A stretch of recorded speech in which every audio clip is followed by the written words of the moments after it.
Now, next up, I'll be joined by my special guest, the Magpie halfback, great little player, Brett Clark. But first, a short break. Us with a launching pad for a very impressive back row of Welsh, Selby and Funnel. Now, they ran straight and they ran hard to create havoc in the Western Suburbs defence.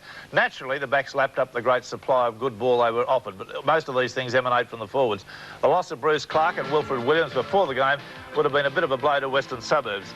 So, having said all that, right at the outset, Connor showed his beautiful footwork, beating Naden with a step and sprinting 40 yards. That must have knocked your backsides in a bit. I think that was the clincher. We'd been, at that stage, we'd been up near their 25. And they got back there with a kick and the scrum. As soon as they score, it just takes the wind out of you. He's a magnificent athlete, that O'Connor. He's got beautiful... He's one of the most beautiful runners. Yeah. I don't know how other to put that, and I don't want to make it sound in weird terms. I want to come back to that little incident later on, because I think there were two things wrong with that. I thought there was dead set double movement. I thought there was a dead set shepherd in that, but the referee seemed to be adjacent to it. Nice bit of football from this Sheehan. Now, Sheehan's an unknown quantity around Sydney, but gee, he can run, can't he? Yeah, he's another West junior. Very good footballer. He's been sort of in President's Cup and just in the junior sides. This is his first year in grade and he's making the most of it, I think. Well, you guys aren't frightened to push the ball around. A fellow getting the ball, so it's a ball skill. Did you see him up and over the pass there? We always rip him about that at training, actually. He's a very clever player. Gee, he's been probably Western Suburbs' best player for about a season and a half now, you know.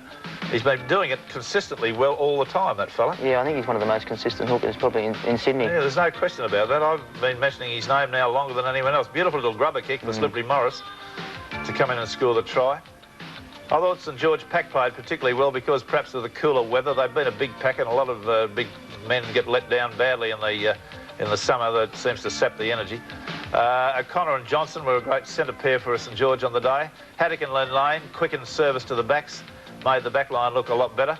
Lane was popping very long passes all day long. Two of them led to tries, and one you'll see coming up a little later on. There's a beautiful pass from O'Connor. Quick hands like Johnny Brass's style of passing. Out to Selby, back into Guida, and Guida runs in a try. He's a useful little player too. Yeah, very good. So, 12,000 spectators out there, and they were pretty vocal.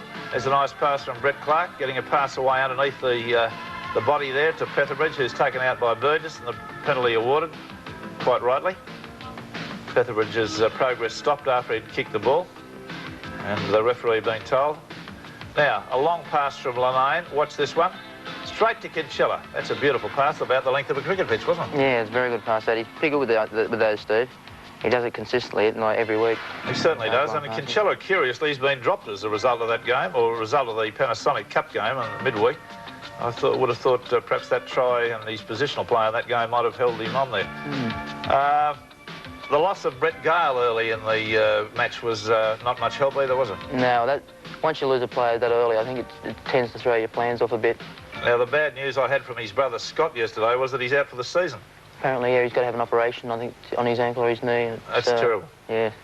Now, Petherbridge at fullback, does anyone... how do I put this? I think he sidesteps too much. He slows himself down. Has anyone ever spoken to him about that, do you know? Not that I know of.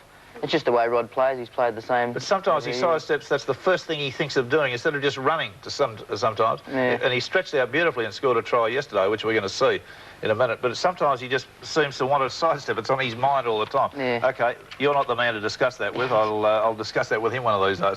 Let's move on to the game from yesterday. And I thought this was... no, we're not. We've got a few separate incidents first. Let's go through them from that game. I told you I would show you an incident involving a try to Perry Haddock. Now, here's the incident. Now, here's a shepherd to start with, as Guida runs straight into the back of Burgess. If that doesn't impede the defence, I'm a bad judge. Now, the criteria on a tackle, if a player is held in such a fashion that his forward progress is stopped, or the hand or arm holding the ball come in contact with the ground, a tackle has been performed. Both of those criteria were met there, and he's still allowed to try underneath the post. And that is, in my view, a bad decision. Continuing on, I want to show you a good bit of play by Western Suburbs, indicating, as we did in the first run of it, Sheehan's great form and the pace that he's got. The ability of this side this year, even though they're relatively lowly positioned at this stage, to still free the ball and keep the play moving so that the spectators are entertained as well as getting a good game of rugby league out of it. That was a nice move. And here's a nice little bit in the second half, which you'll see this young fella involved in up to his boot tops. Now, Schubert starts it by flicking to Clark. Clark gets it away to Cogger. Cogger goes wide, gets it to Sheehan. Sheehan comes back on the inside nicely, back into Clark, out to Cogger.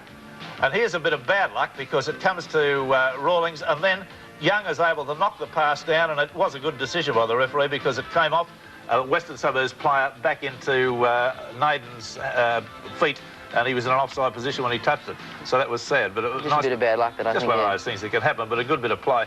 And the near tried to funnel. Now, he didn't rule on a touch on a double movement before, and yet this one is less exaggerated than the Haddock one, in my view. Now, Funnel's the man pounding his way forward. Patently comes down very short, and the arm goes out surreptitiously, but that wasn't as obvious as the Haddock one. No, I thought he might have held the ball in the air, actually, when he on his way down. Could be. Okay.